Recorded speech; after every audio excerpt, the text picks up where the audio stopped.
कथा. स्वामी समर्थांचा चमत्कार. अंध आजोबांना दृष्टी परत मिळाली. अक्कलकोटात स्वामी समर्थांचा दरबार नेहमी भक्तांनी गजबजलेला असायचा. दूरदूरून लोक त्यांच्या दर्शनासाठी यायचे. त्याच काळात एका गावात गोविंदराव नावाचे वृद्ध आजोबा राहत होते. त्यांचे वय सुमारे 70 वर्षे होते. गोविंदराव लहानपणापासून अतिशय कष्टाळू होते. शेती करून त्यांनी मुलांना मोठं केलं, घर उभारलं. पण आता वृद्धापकाळात त्यांना अंधत्व आलं होतं. डोळ्यांनी काहीच दिसेनासं झालं. ते पूर्णपणे इतरांवर अवलंबून झाले होते. गोविंदराव यांचे मन खूप कटू झाले होते. मी इतकं आयुष्यभर प्रामाणिकपणे कष्ट केलं, पण शेवटी मला हा अंधार का, असा विचार करत ते रोज रडत बसायचे. मुलांनी खूप डॉक्टर दाखवले, पण कुठेच उपाय झाला नाही. एका दिवशी गावात कोणीतरी सांगितलं, अक्कलकोटच्या स्वामी समर्थांचा चमत्कार अपार आहे.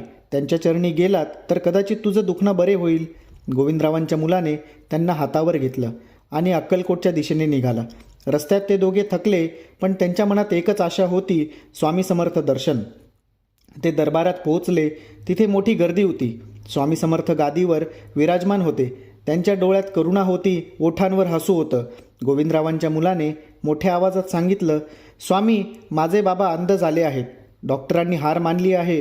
कृपा करा स्वामी, कृपा करा. स्वामी समर्थ हळूच हसले. त्यांनी गोविंदरावांना जवळ बोलवलं. ते हाताने त्यांच्या डोक्यावरून फिरवू लागले. स्वामी समर्थ म्हणाले, अंधार तुझ्या मनात नाही तर डोळ्यात आहे, पण विश्वासाचा प्रकाश असेल तर काहीही अशक्य नाही. श्री स्वामी समर्थ. इतक्यात स्वामींनी चरणामधील तीर्थ त्यांच्या डोळ्यांवर लावलं आणि म्हणाले, जा, जग पहा, हा संसार सोडू नकोस. अजून तुझ्या हातून बरीच पुण्य व्हायची आहेत.